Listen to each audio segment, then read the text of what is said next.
Ça fait maintenant une semaine que l'ensemble des équipes sont aujourd'hui confinées dans leur propre résidence.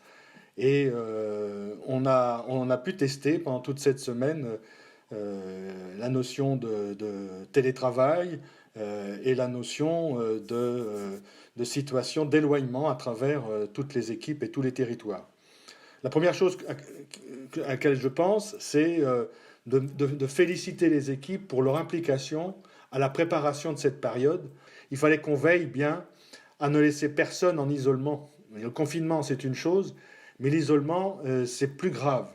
Et donc, on est tous partis avec le message de s'appeler les uns les autres, que les managers appellent leurs équipes, et puis que de temps en temps, on ait une petite blague à sortir pour se détendre de cette situation. Je savais que je pouvais compter sur les gens, bien entendu, mais vraiment de le constater, c'est assez, j'en dirais une certaine fierté. On a convenu avec Ingrid, qui est chargée de la communication donc à Keredes, de pouvoir mettre en place des outils de relation qui nous permettent, même de façon légère, comme le blog Blablacar, on l'a alimenté avec un peu de blague, mais c'est aussi de façon légère pour garder un lien, même d'humour, et de ne laisser personne sur le bord de la route. Bien sûr, les bureaux sont fermés, mais on reste ouvert à toutes leurs demandes d'urgence. Et qu'on leur a bien spécifié, comme pour les entreprises d'ailleurs, que toutes les relations, puisqu'il n'y a plus de courrier, toutes les relations seront faites par mail et seront traitées. Donc on a aussi essayé de bâtir avec les clients un lien. On a comme projet d'envoyer une newsletter pour dire voilà tout ce qu'on a mis en place. Et ça aussi, c'est important pour que les clients, que ce soit des copropriétaires, que ce soit des acquéreurs, sentent bien qu'on est auprès d'eux pour toute cette période qui ne va pas être facile. Malheureusement, on devait faire des livraisons dans les 3 semaines qui arrivent. On a plus de 100 logements, plus de 110 logements qui devaient être livrés, qui ne le seront pas pour plein de raisons. Mais on a pris contact avec tout le monde, on a été le plus transparent possible pour pouvoir, au moment opportun, relancer tout ça et faire en sorte que ce ne soit plus qu'un mauvais souvenir. C'est important pour tous ces clients qui devaient avoir leur propre logement. Cette semaine, on devait livrer, donc on imagine bien la déception. Il faut qu'ils nous sentent auprès d'eux. Pareil pour les entreprises, l'engagement pour nous, c'est que les entreprises qui sont nos partenaires à réussir toutes ces opérations, que ce soit en gestion ou que ce soit en promotion, que ces entreprises nous sentent auprès d'elles. La première disposition qu'on a prise mardi matin de la semaine dernière, on a fait des OS pour arrêter nos chantiers. Il y a 13 chantiers qui étaient en cours, on les a tous arrêtés pour stopper et réfléchir.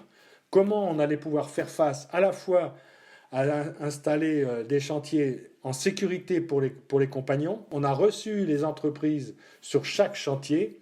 Alors, tout le monde n'a pas répondu présent, mais je sais qu'ils ont beaucoup apprécié cette démarche. L'idée, c'était pas de se rejeter les responsabilités, mais au contraire, de mettre en place des situations où on est allé jusqu'à proposer des situations d'intervention à une seule entreprise par chantier, pour éviter d'avoir des coactivités compliquées. L'idée, c'est qu'on ne se quitte pas et qu'on arrive à faire un minimum de travaux et faire en sorte aussi que les entreprises puissent avoir de l'activité et puissent récupérer aussi des moyens financiers.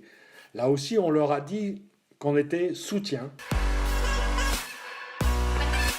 La gouvernance aussi est importante et le comité de gouvernance s'est réuni. Le comité de gouvernance est constitué d'administrateurs des 2 conseils d'administration, s'est réuni mardi pour qu'on lui présente un terme d'actualité, donc tout ce qu'on vient de dire, tout ce qu'on s'est engagé, de façon à ce qu'il y ait une connaissance parfaite de l'état de l'entreprise, là où on en est aujourd'hui.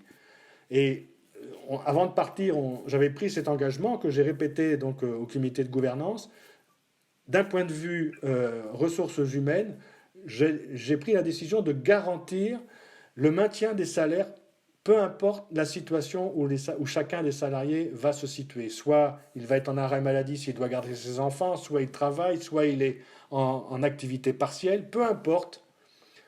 Pendant la durée du confinement, on va assurer le maintien du salaire. Pourquoi ? Parce qu'il faut qu'on soit tous bien Il faut qu'on soit tous bien conscients que la période de reprise, ça ne va pas se faire en appuyant sur un bouton. Il va falloir prendre un peu d'avance et il y aura beaucoup d'engagements à remettre sur la table chaque jour de la semaine, peut-être même 6 jours par semaine s'il le fallait. Les deux COP sont solides, mais il faut qu'ils sachent aussi qu'on attend d'eux, et je sais bien qu'ils savent et que j'aurai la réponse, qu'on attend d'eux un engagement sans faille d'ici la fin de l'année. On avance, même si c'est un peu dans le brouillard, mais vous pouvez compter sur nous, et moi je sais que je peux compter sur chacun d'entre vous.